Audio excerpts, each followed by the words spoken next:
Hello and warm regards from NEXT IAS team. Welcome to another episode of Daily News Analysis. Let's see what are the topics for the today. In the explain section, we are having the first topic as core inflation and RBI rate. Second topic is next generation QR code. Third one is oil prices tension. Fourth is OCI Portal. And in the decoded section we have today is Panchayat Advancement Index. In the explain section, the first topic that we are having is core inflation and RBI rate cuts. Now this topic is relevant from GS paper 3 in the economy section. What is the backdrop for this topic? The backdrop is simple. The food inflation is now trailing behind the headline and core inflation, and we have to see how it is going to affect the RBI monetary policy. It means to say that food inflation for the first time is below headline as well as core inflation. So we have to see how the RBI is going to respond to this, how the Monetary Policy Committee is going to respond with the monetary policy in this regard. Now, before moving ahead, let's see what is the headline inflation, what is core inflation, and what is refined core inflation. First of all, the headline inflation. Now, what is headline inflation? Headline inflation is the inflation that we observe, that we are bearing. So, headline inflation measures the total inflation within an economy. In India, CPI or Consumer Price Index is used for measuring the headline inflation. In 2016, we switched from WPI to CPI as our headline inflation. Now, the Monetary Policy Committee uses this CPI combined to frame the monetary policy, and this CPI combined is known as headline inflation. CPI basically is of three types. One is urban, rural, and combined. The combined one is used as the headline inflation. Now you have to tell me which entity gives the figures for the CPI on monthly basis. That's your job to do. You have to tell me in the comment box. Now coming back to the topic. Now CPI provides a broad view of the inflation that consumers experience. Now the components of the CPI, they include, first of all, is the food and beverages. It amounts for 45.86% of the total weight of the CPI. Second component is housing. Third one is fuel and light. Then clothing and footwear, then pen, tobacco and oxidants, and lastly it is miscellaneous components. Now if we see the food and beverages and the fuel and light, these both components are known as volatile components. What do you mean by volatile components? होते क्या है volatile components? Volatile components का मतलब ये है कि whenever there is a small change, these are going to be affected very easily. For example, there was Russia-Ukraine war. Now, due to Russia-Ukraine war, the food and beverages price soared up. They went up. There was food inflation that was very high because Ukraine is having a larger area of the steppes where there is large food grain production. And internationally, there was shortage of the food grains. That's why it affected us domestically also, and our food prices also went up. Secondly, last year there was El Nino also. During the time of El Nino itself, the food prices went up because there was shortage of the rainfall which affected the agriculture production. So this food and beverages, it is very easily affected by multiple factors. They are out of the control of the government. Second volatile component is the fuel and light. Fuel and light means the crude oil prices, the coal prices, the electricity prices. Now these prices are also very easily affected, because if anything happens in the Gulf countries or in the oil producing nations, the prices went up. Even the OPEC that we have, it many a times increase the prices of the global crude oil by decreasing the production. So it is affected by multiple factors which are out of the control of the government. That's why these are known as volatile components. While framing our monetary policy, we have to see what we have to do so that our economy also grows and we are also able to control the inflation. Now, inflation is having two components. One is the demand side and one is the supply side. The volatile components are actually due to the supply side constraints. Due to the supply side constraints, there is increase in the price of food and beverages, there is increase in the price of the fuels, and they actually increase the overall CPI or overall headline inflation of the country. Now, framing a policy that is not in the control of the government will not be helping for the economy. So, the RBI or the government came up with a new idea that is known as core inflation. In the core inflation, we have reduced the volatile elements. Volatile elements, that is food and energy, that is fuel and power, they have been removed from the headline inflation. And mind you, food and beverages and fuel and light, they constitute more than 50% of the CPI. So more than 50% of CPI is affected by these volatile components. So we have removed these two, that is fuel and beverages, food and beverages and fuel and light. They have been removed. Now rest whatever is left is known as core inflation. Based upon this core inflation, monetary policy takes the decision. The decision is although taken on the basis of headline inflation, but the real focus is also on the core inflation, so that we can manage the demand side constraints. Now next is, in the core inflation itself, there are certain elements that are still volatile. For example, in the miscellaneous section, we have petrol and diesel, lubricants for the vehicles. They are also susceptible to the global events. They are also volatile components. Now, after removing this petrol and diesel from the core inflation, we get the refined core inflation. So what is refined core inflation? Refined core inflation simply means that from headline inflation, we are removing all volatile components. That is refined core inflation. And refined core inflation also excludes the components under the miscellaneous section as well. What is the significance of this? Significance is very simple. The core inflation and the refined core inflation gives us the real picture of the problems in the economy, the real picture of the factors which are leading to inflation. So that's why we are looking at the core and refined core inflation. Now, if we see the data, the key indicators for the last 1-2 years are, the headline CPI inflation has been average at 5.2%. It is average on year basis. Secondly, the consumer food inflation, it has been very high at 7.6%. So if we see in CPI, one component is CFPI. This CFPI is very high, that is 7.6%. Due to this very high food inflation, the overall headline inflation has been high, that is at 5.2%. Whereas the core inflation was 4.1%. And if you remember, the Monetary Policy Committee, it has a target of 4 ± 2%. That is, the core inflation was very close to the target that was given to the MPC, that is 4%. Now, due to this high food inflation, the actual headline inflation increased to 5.2%. Now, in April 2025, the trend has actually reversed. What has happened? The CPI inflation has come down to 1.8%. It is lowest since July 2019. And CPI is now at 3.2%, within the range that is required by the government. It is lowest since 2021. And lastly, the core inflation, it is still high, 4.2%. That means we need to take steps so that we can reduce the core inflation, because core inflation is something which is due to the structural things that are happening in the economy. So we need to focus upon that. Next is, what has been the reasons for high inflation in the country? Some we have discussed, now we are consolidating them. The first one is the Russia-Ukraine war. Due to Russia-Ukraine war, the food prices increased. Why? Because Ukraine is having a large area for the food production. And due to scarcity of the food grains in the international market, it also affected India domestically. So there was a high food inflation. Even according to global agri-commodities price that was given by the FAO index, it peaked to 160.2 in March 2022.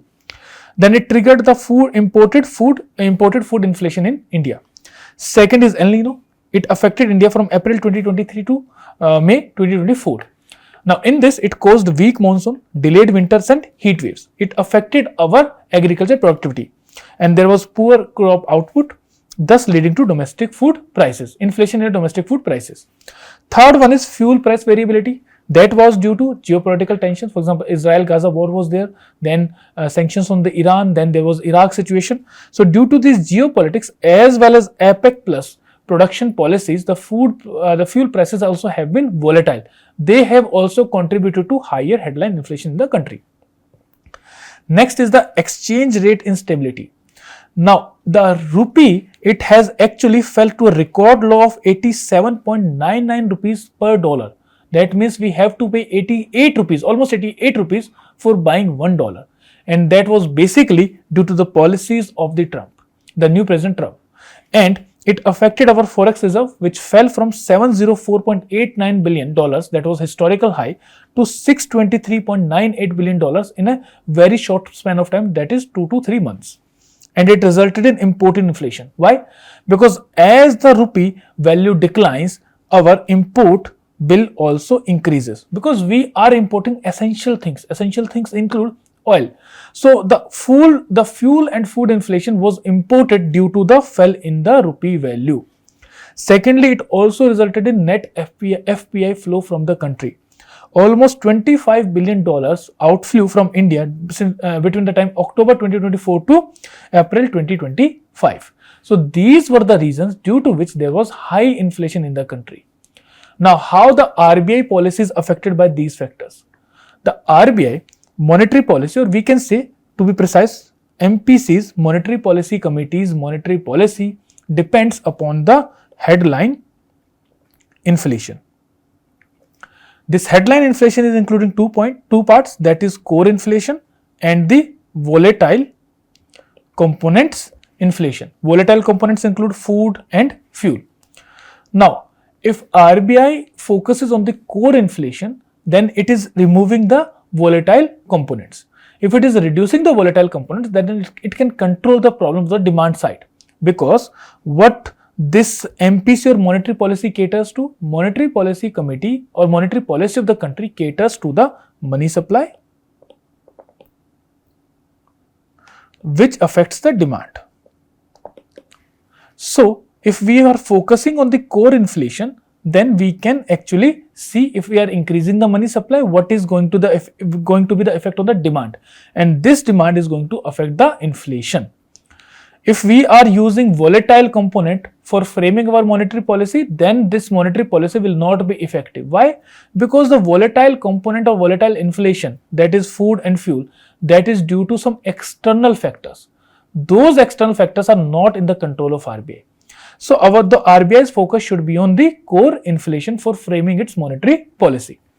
Now, what is the trend that RBI has taken?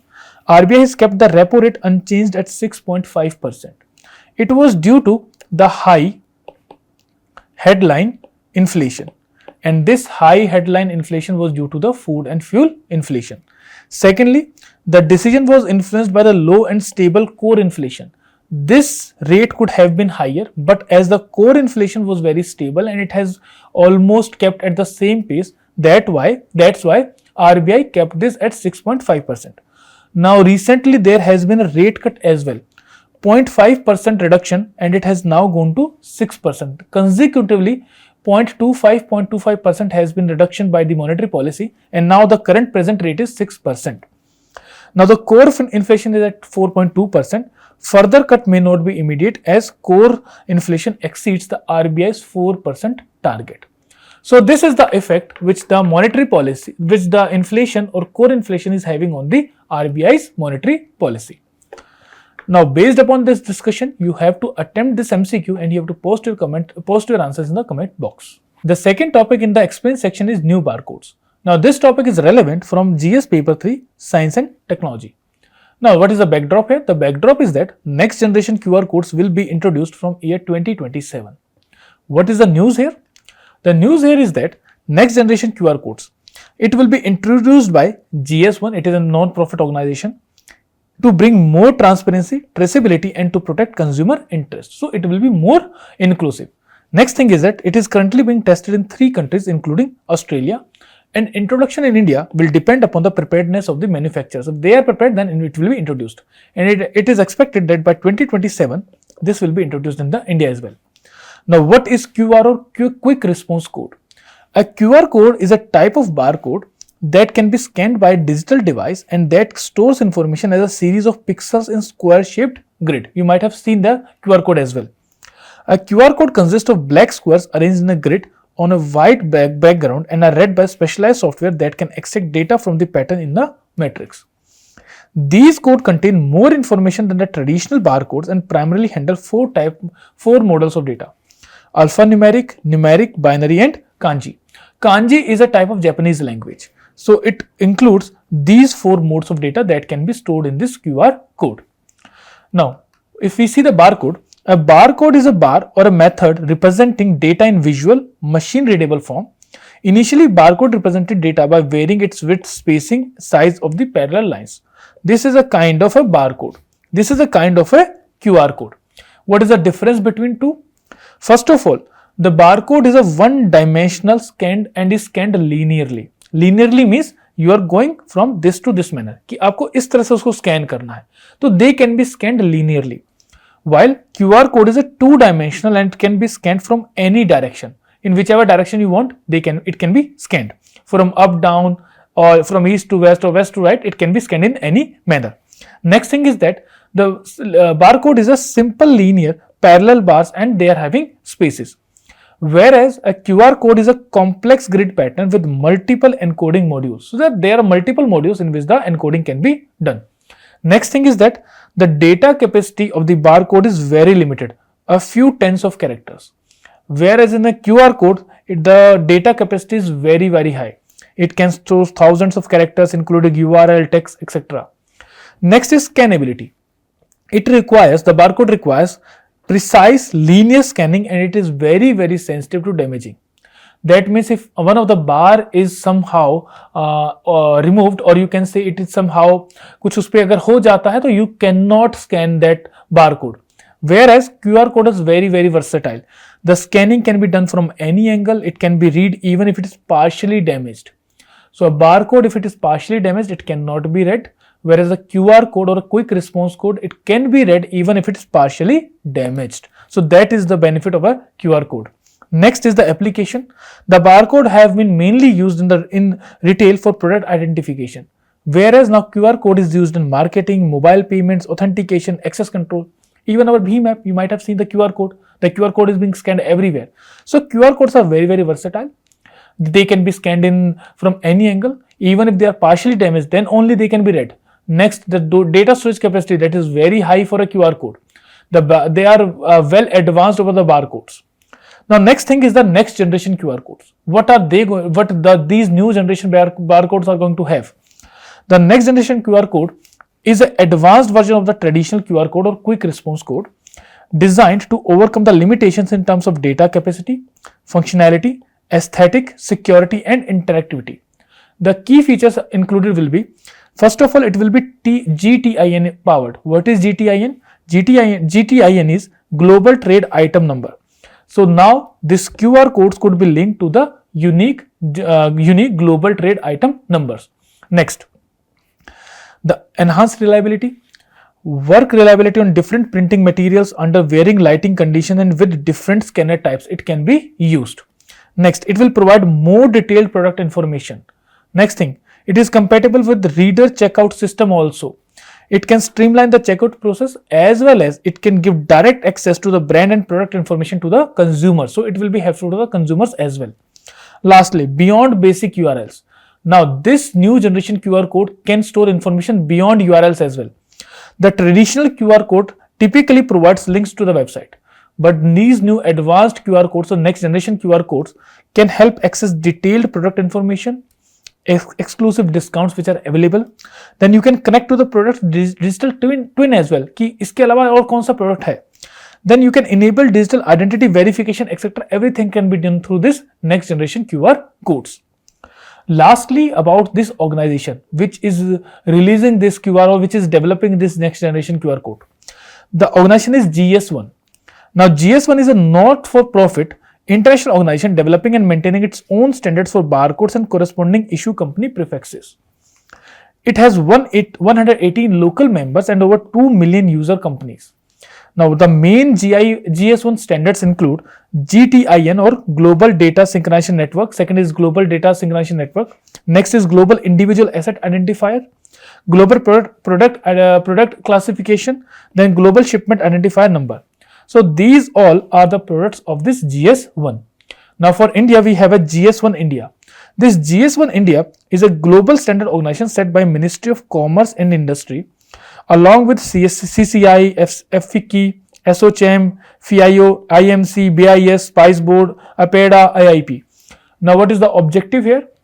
The objective is it will be helping Indian industry and government bodies to align with the global best practices to bring supply chain visibility, operational efficiency, and consumer patient safety.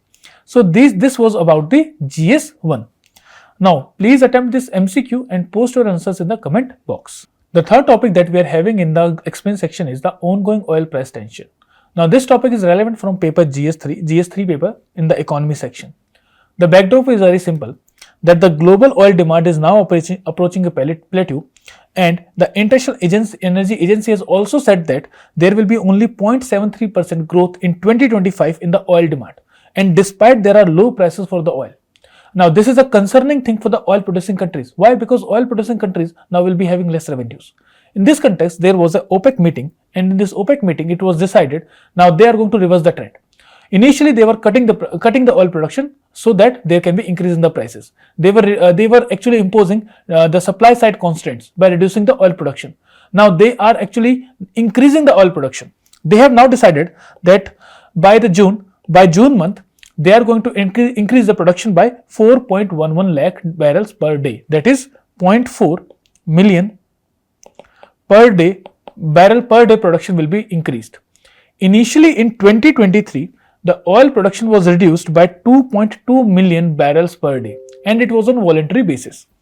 Next, it is expected that by October 2025, the 2.2 reduction that was there, that will be nullified, and the production will then be increasing. If we see the global oil prices, they are now currently at $63.6 per barrel. Now, the global scenario is also not very promising one. The global scenario says that the Brent oil produce has now been falling, and it fall to $60.23 per barrel, although it has increased to $65 per barrel. Secondly, the demand outlook of the global demand outlook is also not very good. IEA or International Energy Agency is now expecting that there will be only a 0.73% demand growth in the year 2023. Next, the peak oil demand theory that was put forward in 2023, now it is seen that it is going to be true. Initially, it was mocked upon. The oil demand, as we say, that it cannot decline. It is not going to decline at any time. But this peak oil demand theory stated that the oil demand is going to peak before 2030. After that, it will start declining. That means जो oil हम demand कर रहे हैं, जो oil demand है global की, वो एक time के बाद decline करना शुरू कर देगी. But at that time, this theory was given in 2023. It was mocked upon. It was said कि ये possible नहीं है, theory ऐसे ही बना दी गई है. Now, this theory is seen to be true. The oil demand is now plateauing up. The demand is now expected to be very, very less than 1%. And this theory is now becoming to be true. Next is slowing global economy. The reason is that S&P has stated that the global GDP forecast has now been degraded to 2.2% for this year. WTO has also predicted that there will be a 0.2% contraction in the global trade in 2025.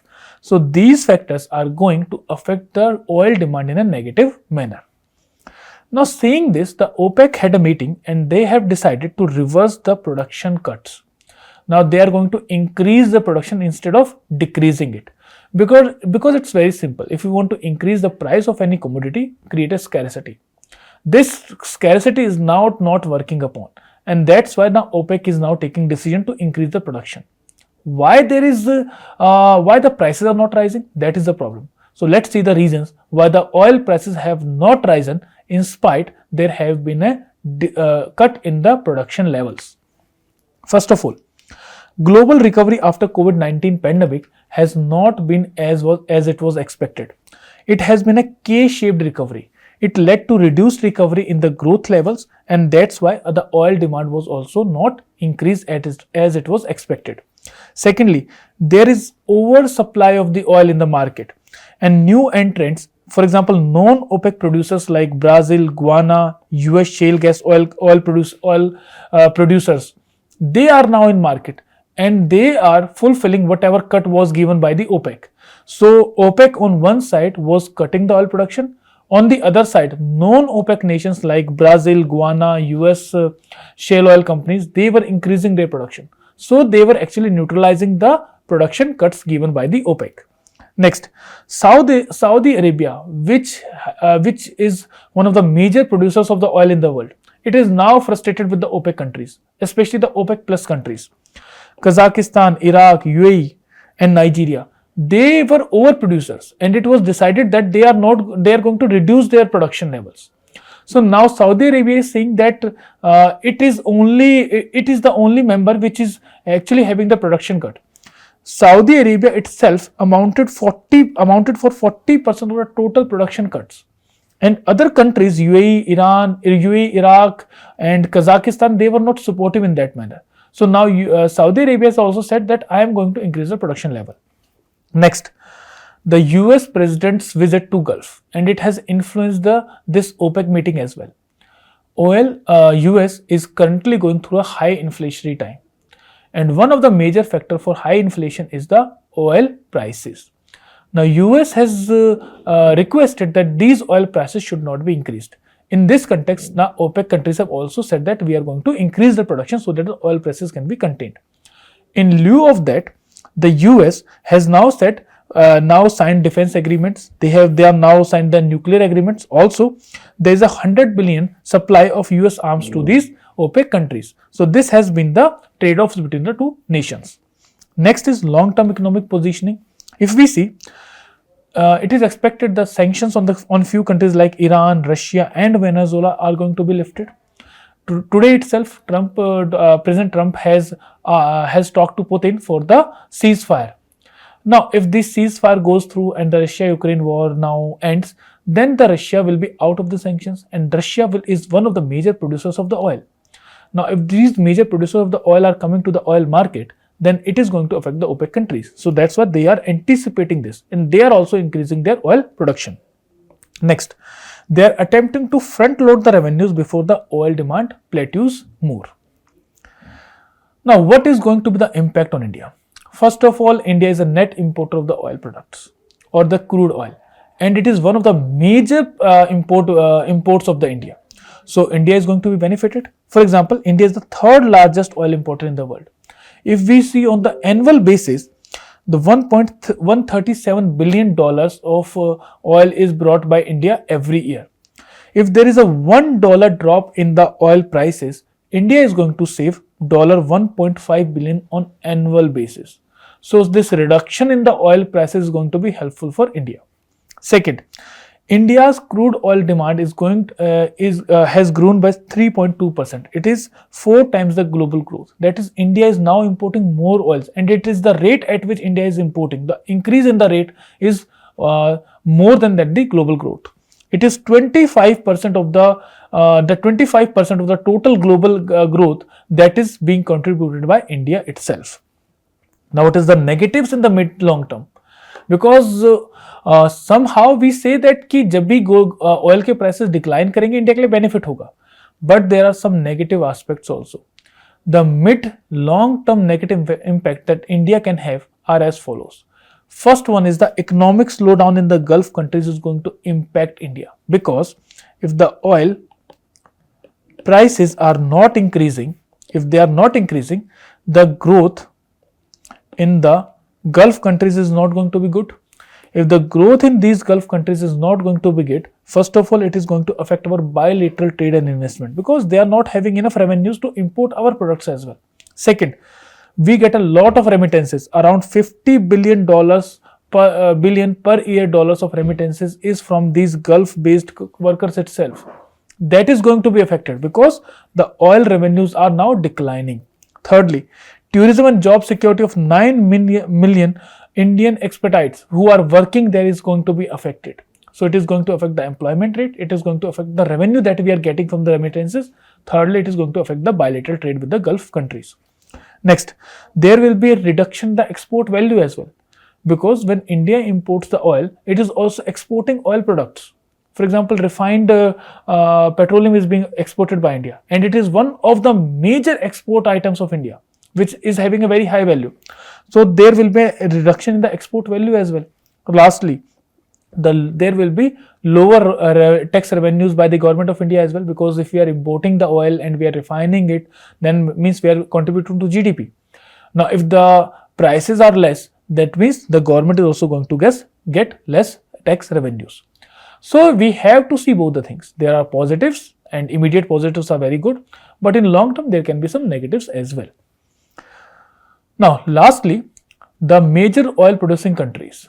So USA is the major oil producing country, that is 21.91 million barrels per day. After that, Saudi Arabia, then Russia, it is another major player, then Canada, China, Iraq, Brazil, UAE, Iran and Kuwait.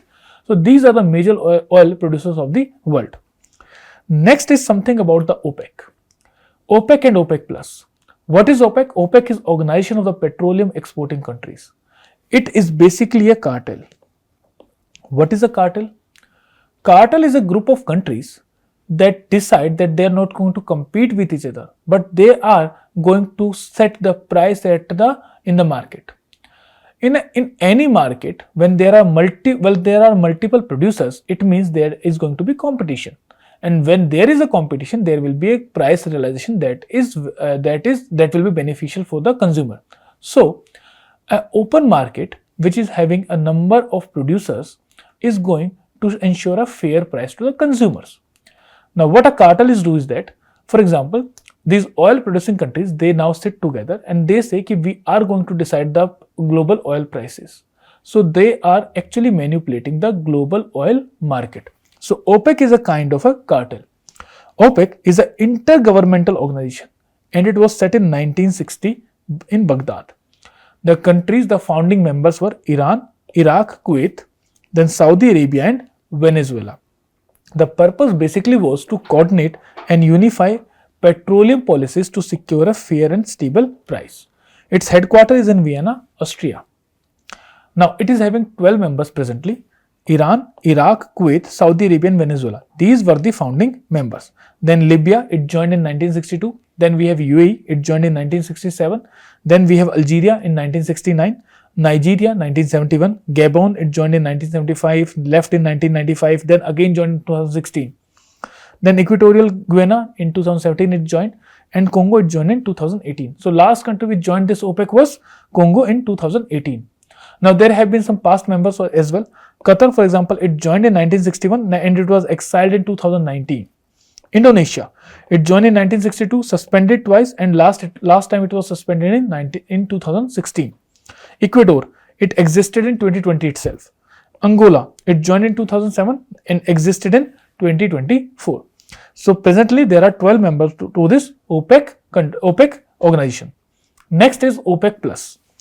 This OPEC plus, it was formed in 2016 and is an extension of the OPEC countries to include non-OPEC oil producers, which are major one. So it produces 48 million barrels per day, and it accounts for 59% of the total global oil output. The member nations are 12 are the OPEC countries and 10 are the non-OPEC countries. They include Azerbaijan, Bahrain, Brunei, Kazakhstan, Malaysia, Mexico, Oman, Russia, South Sudan and Sudan. See, USA is not a member of this OPEC plus. So USA is out of this OPEC and OPEC plus. Next, what are the goals? The goal is simple: to stabilize and maintain the profitable global oil prices, enhance control and influence over the global oil market by coordinating with the non-OPEC producers. The major players here are Saudi Arabia and Russia. Saudi Arabia is the second largest producer and Russia is the third largest producer. First one is USA. Now you have to attempt this MCQ and post your answers in the comment box. So please attempt it very carefully. The fourth topic in the explain section we are having is OCI status. This topic is relevant from paper 2, that is GS paper 2, under the citizenship chapter. Now what is the backdrop for this topic? The backdrop is that the cancellation of the OCI status of an Indian origin British academic Professor Natasha Kaul. The reason stated by Government of India is that she was involved with the anti-India activities which were affecting India's image. She disregarded the facts and history of the country and presented them in a bad light, in which India was presented in a bad light. Now, what is this OCI? This Overseas Citizen of India scheme was introduced through an amendment to the Citizenship Act of 1955 in 2005. So, in 2005, we brought an amendment act in which this OCI or Overseas Citizen of India scheme was launched. Who are eligible for this? The OCI card holder are going to be the persons who are of Indian origin and they can be citizen or they were citizen on 26th January 1950. So whoever person who was citizen of India on January 26, 1950 or who could be or eligible to be a citizen of India could get a OCI card. उसके अलावा the foreign nationals who belong to territories that have become part of India, they can be also overseas citizen of India, and the date was August 15th, 1947. So any citizen of any territory, that territory which has become part of India after August 15, 1947, they can also get the OCI card. Third one is their grandchildren, their children, they can also get these OCI card benefits. Last one is a minor child. Minor childs of those whose one or both the parents have been citizens of India or are OCI card holder, they can also get the OCI card. So this is the eligibility criteria for the OCI card. Next is who cannot be or who are disqualified to get this OCI card. Now, first of all, if a person, his parents or grandparents have been citizens of Pakistan or Bangladesh, they will not be given this OCI card. Secondly, any person who is part of the foreign military will not be eligible for this OCI card. Even he is in service or has retired. In any condition, he will not be getting the overseas citizen of India status. Next thing is, what are the benefits here? The benefits that an OCI card holder gets is that, first of all, the visa entry is free for them. They can come at any time, any number of times, and this is a lifelong visa that they get. So multi-entry lifelong visa they get. Secondly is they are exempted from the registration. They do not have to register with the India's Foreign Regional Registration Office or FRRO. So they don't need to register with FRRO.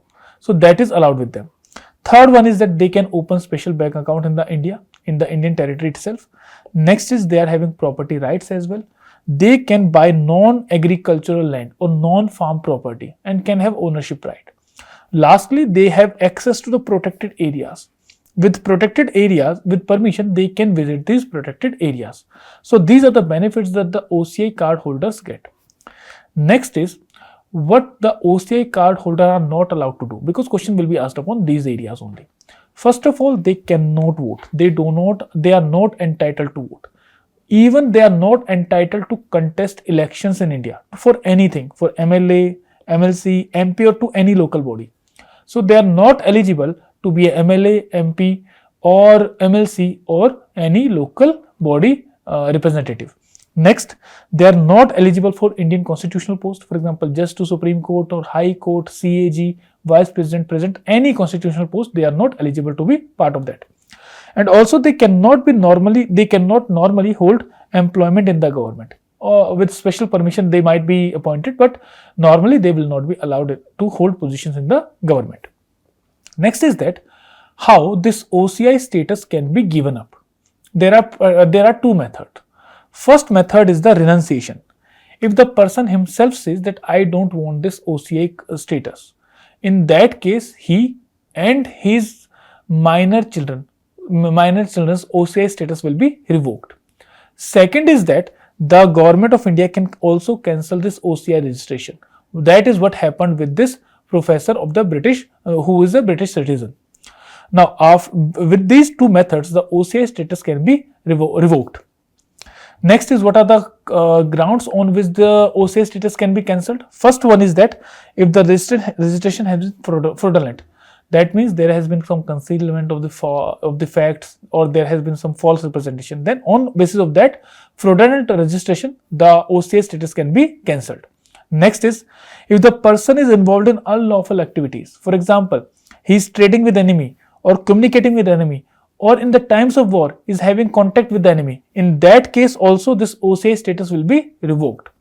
Next is if he shows disaffection towards the constitution. He is not respecting the constitution. He is disloyal to the law. In that case also this cancellation can be provoked. Next is if the person is imprisoned for more than 2 or more years within 5 years of registration, then also this OCI status can be cancelled. And lastly, the government is having one more criteria, that is, if anything that is affecting the sovereignty and integrity of the country, then also the OCI status can be cancelled. The government has used this provision in which the sovereignty and integrity of the country was affected to revoke or to cancel the OCI status of the Professor Natasha Cole. Now, there are two things. One is NRI, another one is OCI. NRI is non-resident Indians. OCI is overseas citizen of India. What is the difference between two? Now, first of all, the definition is very simple. If any person is living for more than 6 years in a foreign country, then he is a NRI. And mind you, he is a non-resident Indian. That means he is citizen of India but is not currently residing in India. So NRI is a citizen of India who is not living in the country for past 6 months, right? OCI, they are foreign citizens. They are not citizens of India but are of Indian origin who hold OCI card. So they hold an OCI card and they are of Indian origin. Next, citizenship. They are Indian citizens, NRIs are Indian citizens and OCIs are foreign citizens. And same goes with the passport also. The NRIs have an Indian passport. The foreign nationals are going to have the passport of their respective country. Then voting rights. NRI have the voting rights. The OCIs do not have voting rights. Eligibility for the government job. NRIs have the eligibility to be the part of the government job. OCIs do not have. Car ownership, agriculture land ownership, that is allowed for NRIs, that is not allowed for OCIs. Visa requirement for India, visa requirement is not required in both the cases. Then stay limit in India, there is no limit for stay for both. NRIs and OCIs can stay for any time in the country. Then need to register with FRRO, NRI don't need to register. OCIs have to register if their stay exceed more than 180 days. Next, can buy property in India? Yes, the NRIs can buy property. OCIs can buy the property except for the agriculture land. Then can do business in India? Yes, and both OCIs and NRI both can do business in India. So these are the basic differences and similarities between the NRIs and the OCIs. Now, one more news is there. The government has launched a new Overseas Citizen of India portal. This is a revamped OCI portal with updated user interface and has been launched to simplify the registration process for the OCI citizens. The features include infrastructure modernization is there, software platform upgrades have been there, enhanced security protocols are now being implemented. Then there is process automation integration is also there. Data storage and access optimization has been included. Then it has a responsive web design where multiple devices can be used. Then there are cyber security enhancement features are also there. So with these new features, we have launched a new portal for the OCI registration. Now, based upon this discussion, you can attempt this MCQ and post your answers in the comment box. Now it's time to decode the editorial. The topic that we are having today is getting the micro picture at the Panchayat level. The backdrop is that the Panchayat Advancement Index Baseline Report 2022-23 was released.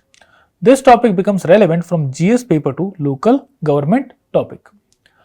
Now, if we see evidence-based decision making, that is a very important thing. What is that?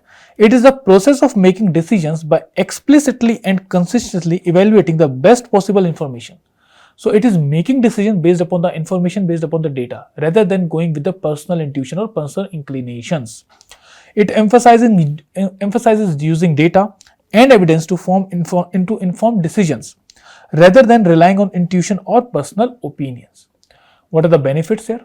The benefits include, first of all, informed policy making. The decisions or policies will be based upon the factual data and research, not on the political rhetorics. Second is efficient use of resources. The funds will be allocated to those areas where the best outcomes can be yielded, where the best outcomes are needed, where the outcome can be best stated, or where outcome is more needed. Based upon that, we can have efficient use of resources. Third, improve transparency and accountability. Because if we are having data-based decisions or data-backed decisions, then it will enhance transparency and accountability. It will be more acceptable to the citizenry of the country also. then the sense of injustice will not prevail. Even the sense of justice is going to prevail, because the government will be able to justify why it has taken such a decision. The people will be able to understand that decision. Next thing, better monitoring and evaluation. If we are having policy that has been framed based upon the data, based upon the information, then its evaluation also becomes easy, because we know what is lacking and what has been contributed by that particular policy or scheme.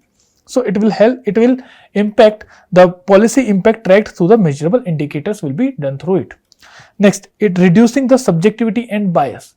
The personal bias will be limited in the decision making process, and it will be giving us a more rational and objective decisions in the governance of the country. Now, what are the challenges that we are having today?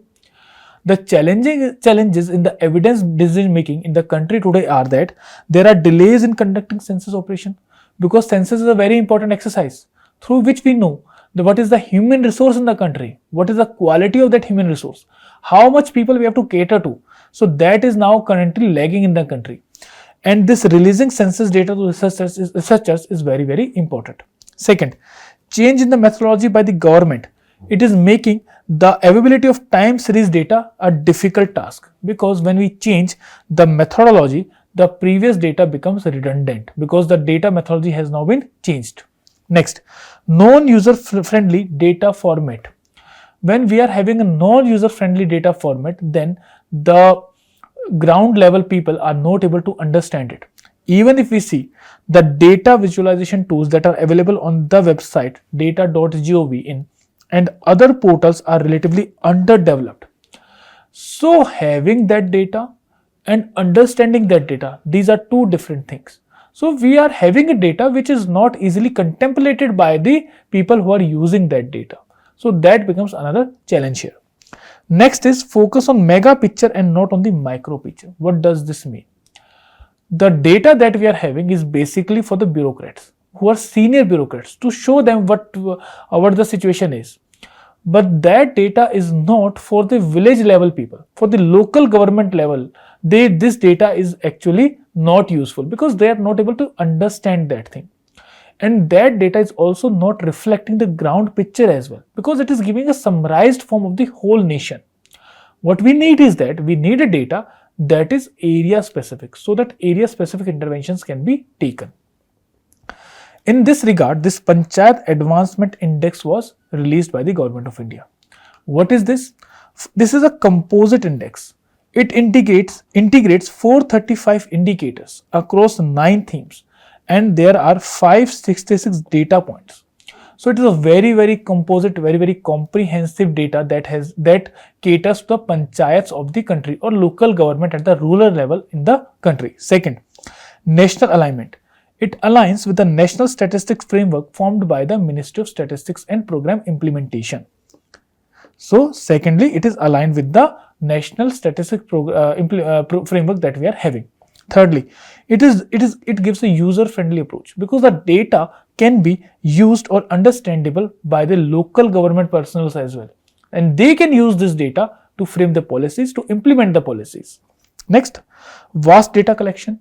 The data has been collected from 25 states and UTs, and it has covered almost all the local government in these UTs and states. So it is having a vast data collection. So we are getting a better picture of our rural people. Next is micro-based policy making. It will be supportive of the constituency-wise report generation.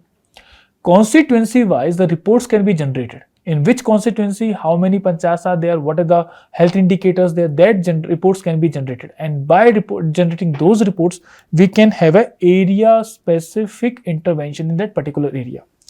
Now, next and last one is targeted intervention. As I've told you, we can have a micro-based policy making because we are having constituency-wise data. So it will help us in having a targeted intervention. It will enable us to have a sector-specific score for easy identification of the issues of a particular constituency, particular rural government, and we can take particular stand on the particular action of that particular state or particular area.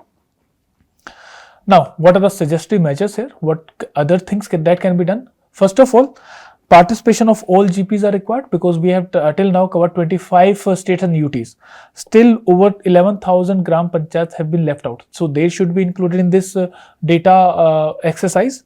Next is coordination between the frontline workers of the various development and departments such as rural development, panchayat raj, education, health, drinking water is required.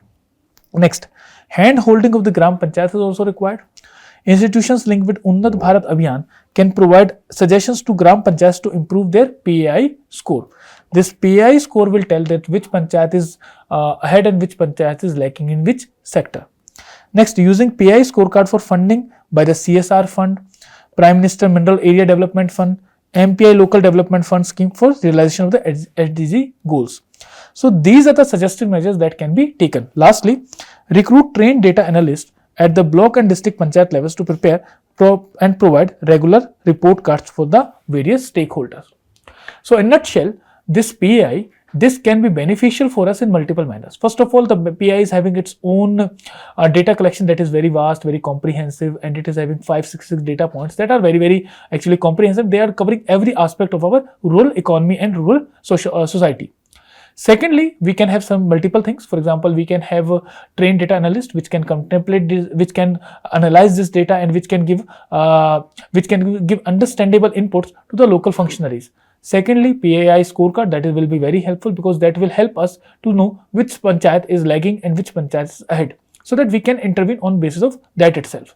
Then hand holding of the gram panchayats, coordination with the frontline workers, all these things should be done so that we can use this PAI in an effective manner. Now you have to attempt this mains answer and you have to post that in the comment box. So with this, we conclude the discussion for the day. I hope it would have been helpful for you. Thank you very much.